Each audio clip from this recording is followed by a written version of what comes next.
আসসালামু আলাইকুম দর্শক, আমি বিথি আক্তার মৌ। শুরুতেই জানাবো আজকের ঘটে যাওয়া গুরুত্বপূর্ণ খবরের শিরোনাম, এরপর থাকছে বিস্তারিত। তো এক নজরে দেখে নেওয়া যাক আজকের প্রধান শিরোনামগুলো।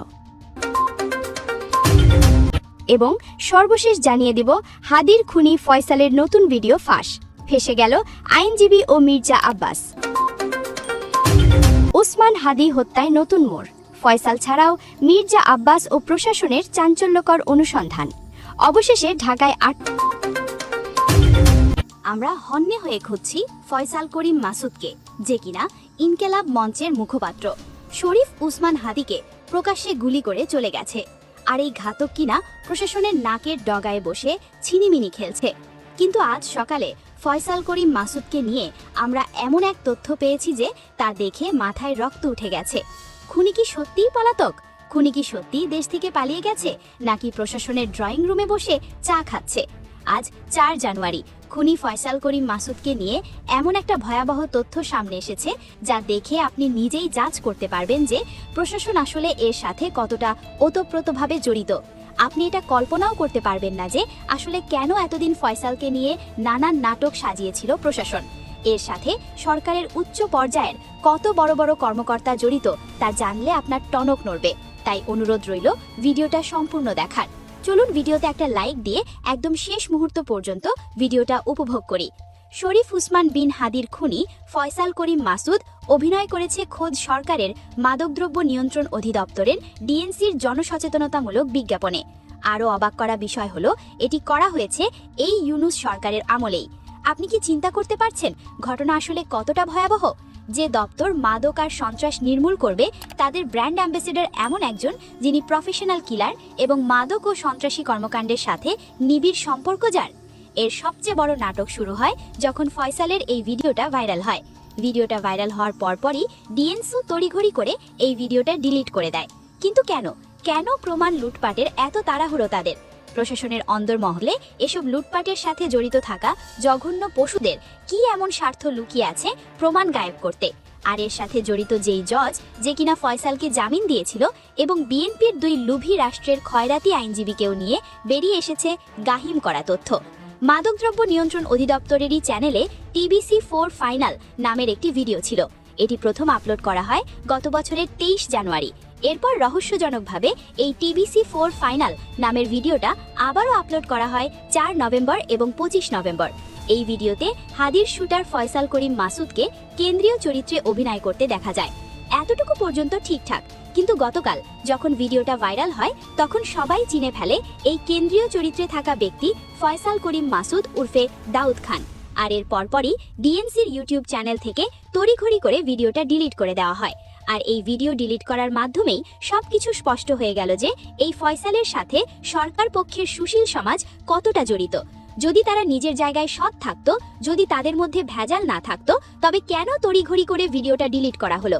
এই ঘটনাটা কি প্রমাণ করে না যে শুটার ফয়সালের সাথে ডিএনসির কোনো উচ্চ পর্যায়ের নেতার কানেকশন আছে? তাদের আমলনামা ঢাকার জন্যই কি এই ভিডিওটা মুছে দেওয়া হলো? এই বিজ্ঞাপন বানাতে অনেকটা সময়ের প্রয়োজন হয়। সেখানে কে কোন চরিত্রে অভিনয় করবে, কাকে দিয়ে অভিনয় করালে ঠিকঠাকভাবে সবকিছু হবে, সেটাও ভাবার বিষয়। ঠিক এই জায়গায় ফয়সাল নামের এই অমানুষকে কিভাবে ঠিক করা হলো কেন্দ্রীয় চরিত্রে অভিনয়ের জন্য? সরকার পক্ষের লোক কি এর কিছুই জানতো না? এবার যেন কেঁচো খুঁড়তে গিয়ে সাপ বেরিয়ে এসেছে। ইনকেলাব মঞ্চের সদস্য সচিব আব্দুল্লাহ আল জাবের একটি মারাত্মক অভিযোগ এনেছেন। তিনি দাবি করেছেন টিবিসির তৈরির টেন্ডার নাকি খোদ ফয়সালই পেয়েছিল। এর মানে দাঁড়ায় ফয়সাল শুধু একজন অভিনেতা নন, সে একজন সরকারি ঠিকাদারও। সে তার নিজস্ব কোম্পানির মাধ্যমেই এটি তৈরি করেছে। ভাবার বিষয় হলো জনগণের ট্যাক্সের টাকা গেছে খুনির পকেটে, আর সেই খুনি টাকা দিয়ে হাদির জন্য বুলেট কিনেছে। আব্দুল্লাহ আল জাবের আরও একটা প্রশ্ন তুলেছেন, 5 অগস্টের গণ অভ্যুত্থানের পরও প্রশাসনের ভেতরে ঘাপটি মেরে থাকা আওয়ামী লীগের পুরনো সেটআপের লোকজনে কি ফয়সালকে দিয়ে এই কাজ করিয়ে নিয়েছে? এখন আসি মূল পার্টে। একজন প্রফেশনাল শুটার, একজন সন্ত্রাসী এবং মাদকের সাথে জড়িত এই অপরাধীকে কিভাবে জামিন দিল আদালত? আজও সেই প্রশ্নের উত্তর মেলেনি। জুলাই গণ অভ্যুত্থানের পরপরই 2024 সালের 8 নভেম্বর ডাকাতির সময় অস্ত্রসহ গ্রেফতার হন ফয়সাল করিম মাসুদ। রাজধানীর মোহাম্মদপুরের আদাবর এলাকায় একটি অফিসে ঢুকে অস্ত্রের মুখে 17 লাখ টাকা লুটের ঘটনায় র্যাব তাকে গ্রেফতার করেছিল। পরবর্তীতে বিতর্কিত এক জামিনে ছাড়া পান খুনি, কিন্তু কোন জজ তাকে এই জামিন দিল এবং সুপারিশ করতে কারা পেছনে গেম খেললো সেই প্রশ্নের উত্তরটাও অজানা। ইনকেলাব মঞ্চের ঢাকা বিশ্ববিদ্যালয় শাখার মুখপাত্র তাসনিম জুমা গতকাল শনিবার সামাজিক যোগাযোগ মাধ্যম ফেসবুকে এক চাঞ্চল্যকর তথ্য দিয়েছেন। ফাতিমা তাসনিম জুমা তার পোস্টে লিখেছেন, এই খুনের জন্যই ফয়সালকে জামিনে বের করা হয়েছিল। সরকারে বসে কে এই জামিনের জন্য তদবির করেছিল, কোন জজ এই রায় দিয়েছিল, কে কার রিক্রুট করা, কোন আইনজীবী জামিন করিয়েছে, কার চ্যানেলে এসে ইনকেলাবে এসেছে। তিনি আরো লিখেন, কবির নামে যাকে গ্রেফতার করা হলো সে সেন্টারে যেদিন প্রথম অ্যাটেম্পট নেয় সেদিন ফয়সালের সঙ্গেই ছিল। ফয়সাল ছাড়া তার কাছেও লিড থাকার হাই চান্স আছে। তবু কেন মামলার অগ্রগতি নেই? নতুন কোনো তথ্য পাওয়া যাচ্ছে না কেন বলা হচ্ছে? এই প্রশ্নগুলোর উত্তর অনুসন্ধানী সাংবাদিকরা জাতির সামনে উন্মুক্ত করলে অনেক জট খুলে যায়। এর আগে আমরা জেনেছি ইনকেলাব মঞ্চের মুখপাত্র শরীফ উসমান বিন হাদিকে গুলি করার ঘটনায় অভিযুক্ত ফয়সাল করিম মাসুদের পক্ষে দায়ের করা জামিন পিটিশনে যুক্ত দুই আইনজীবী বিএনপিপন্থী এমন দাবি করেছে অনলাইন প্ল্যাটফর্ম দ্য ডিসেন্ট। তাদের ফেসবুক পেজে প্রকাশিত অনুসন্ধানী পোস্টে এ তথ্য জানানো হয়। পোস্টে বলা হয়, ফয়সাল করিম মাসুদের পক্ষে জামিন পিটিশন দায়ের করেছেন আইনজীবী মোহাম্মদ মাহফুজা রহমান। তিনি বিএনপির কেন্দ্রীয় নেতা ব্যারিস্টার কায়সার কামালের ঘনিষ্ঠজন এবং বাংলাদেশ জাতীয়তাবাদী ছাত্রদলের সাবেক সহ আইন সম্পাদক। দ্য ডিসেন্ট আদালত থেকে সংগৃহীত নথি, ওকালতনামা এবং সুপ্রিম কোর্ট বার অ্যাসোসিয়েশনের সদস্য তালিকার তথ্য মিলিয়ে বিষয়টি নিশ্চিত করেছে বলে দাবি করা হয়েছে। দ্য ডিসেন্ট জানায়, গত শনিবার সুপ্রিম কোর্ট বার অ্যাসোসিয়েশনের ওয়েবসাইটে থাকা মোহাম্মদ মাহফুজা রহমানের মোবাইল নম্বর ও মেম্বারশিপ আইডির সঙ্গে আদালতে দাখিল করা ফয়সাল করিম মাসুদের জামিন পিটিশনে থাকা আইনজীবীর তথ্য হুবহু মিলে যায় বলে জানানো হয়। এছাড়া জামিনে এফিডেভিটে যুক্ত আইনজীবীর ছবি নামের একটি ফেসবুক আইডির প্রোফাইল ছবির সঙ্গে মিল পাওয়া গেছে বলে দাবি করা হয়েছে। পোস্টে আরও বলা হয়, উক্ত ফেসবুক আইডিতে মাহফুজা রহমানের সঙ্গে বিএনপি নেতা ব্যারিস্টার কায়সার কামালের ঘনিষ্ঠতার একাধিক ছবি ও পোস্ট রয়েছে, যেখানে কায়সার কামালকে স্যার ও প্রিয় অভিভাবক হিসেবে উল্লেখ করা হয়েছে। 2023 সালের 19 নভেম্বর একটি পোস্টে কায়সার কামালকে অভিনন্দন জানিয়ে মাহফুজা রহমান লিখেন, তিনি চেয়ারপারসনের ফরেন অ্যাফেয়ার্স অ্যাডভাইজারি কমিটির স্পেশাল অ্যাসিস্ট্যান্ট নিযুক্ত হওয়ায় শুভেচ্ছা জানান। গত 12 ডিসেম্বর দুপুরে ঢাকার পুরনো পল্টনের বক্স কালভার্ট রোডে ওসমান হাদিকে গুলি করে পালিয়ে যায় দুর্বৃত্তরা। প্রথমে তাকে ঢাকা মেডিকেল কলেজ হাসপাতালে ও পরে এভার কেয়ার হাসপাতালে চিকিৎসা দেওয়া হয়। অবস্থার অবনতি হলে উন্নত চিকিৎসার জন্য 15 ডিসেম্বর তাকে এয়ার অ্যাম্বুলেন্সে সিঙ্গাপুরে নেওয়া হয়েছিল। 20 ডিসেম্বর দুপুর 2:30টায় জাতীয় সংসদ ভবনের দক্ষিণ প্লাজায় লাখো জনতার অংশগ্রহণে হাদির জানাজার পর জাতীয় কবি কাজী নজরুল ইসলামের সমাধি চত্বরে তাকে দাফন করা হয়। অবশেষে দিনের আলোর মতোই পরিষ্কার হতে শুরু করেছে ওসমান হাদিকে গুলি করে হত্যার পিছনের আসল মাস্টারমাইন্ড কারা। শহীদ ওসমান হাদির খুনি ফয়সাল একটি ভিডিও প্রকাশ করে দাবি করেছে যে সে দুবাইতে আছে এবং সে নির্দোষ। ভিডিওটি দেখে অনেকে আবেগে আপ্লুত হয়েছেন, কিন্তু থামুন, আবেগের আগে বিবেককে কাজে লাগান। আমাদের হাতে আসা প্রমাণ এবং সাংবাদিক ইলিয়াস হোসেনের ব্রেকিং নিউজ বলছে ফয়সাল দুবাইতে নেই, সে মিথ্যে বলেছে। অনলাইনে চেক করে দেখা যাচ্ছে ফয়সাল যে ভিসা দেখিয়েছে তার স্ট্যাটাস ফাইল ক্লোজড মানে সে দুবাইতে ঢুকতে পারেনি অথবা তার ভিসা বাতিল হয়েছে, অর্থাৎ সে দেশেই কোনো নিরাপদ আস্তানায় বসে দুবাই নাটক সাজাচ্ছে। তাহলে প্রশ্ন হলো, খুনি কেন নিজেকে বিদেশে দেখানোর চেষ্টা করছে এবং তার এই ভিডিওর স্ক্রিপ্ট আসলে কার লেখা? আজ আমরা উন্মোচন করব ওসমান হাদির খুনিকে বাঁচানো এবং হাদির চরিত্র হনন এক ভয়ঙ্কর ব্লুপ্রিন্ট। ঘটনার পিছনের ঘটনা আরও গভীর।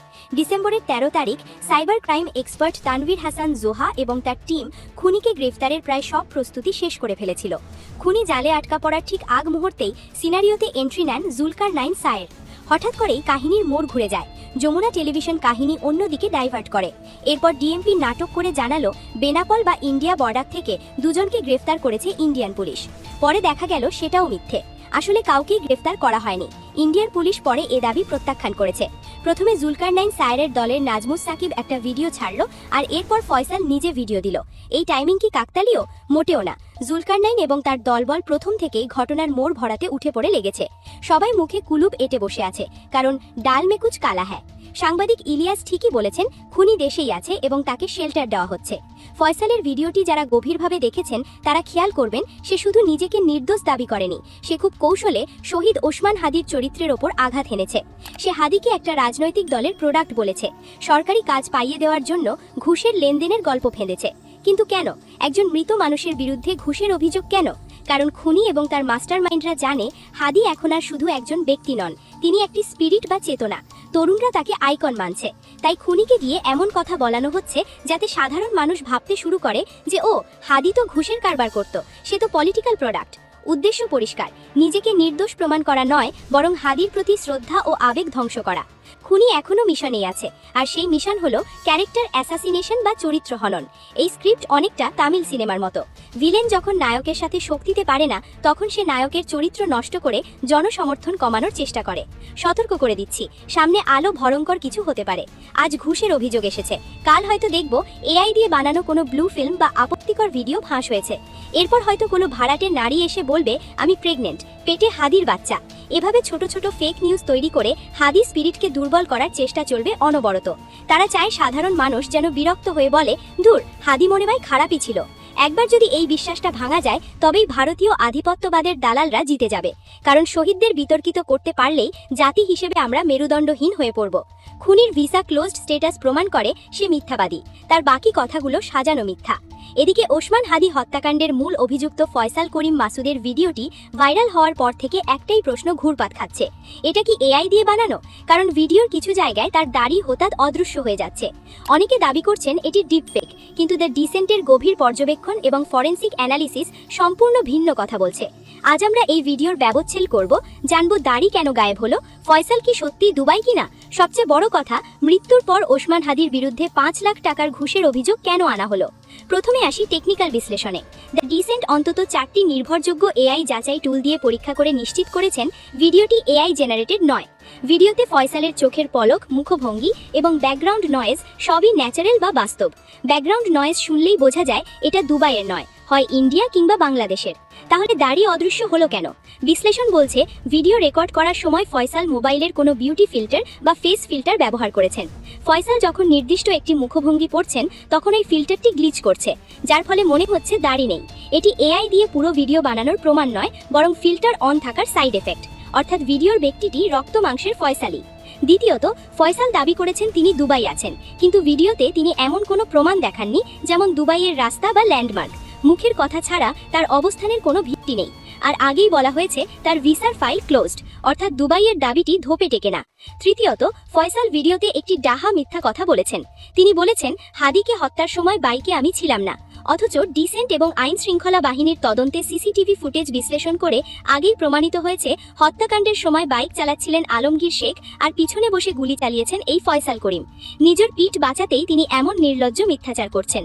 ভিডিওর সবচেয়ে জঘন্য এবং উদ্দেশ্য প্রণোদিত অংশটি হল শেষের প্যারাগ্রাফটি। এই ছিল এখনকার গুরুত্বপূর্ণ খবর। ভিডিওটি ভালো লাগলে লাইক দিন, শেয়ার করুন এবং সাবস্ক্রাইব করতে ভুলবেন না। পরবর্তী আপডেটে আবার দেখা হবে, ততক্ষণ পর্যন্ত ভালো থাকুন।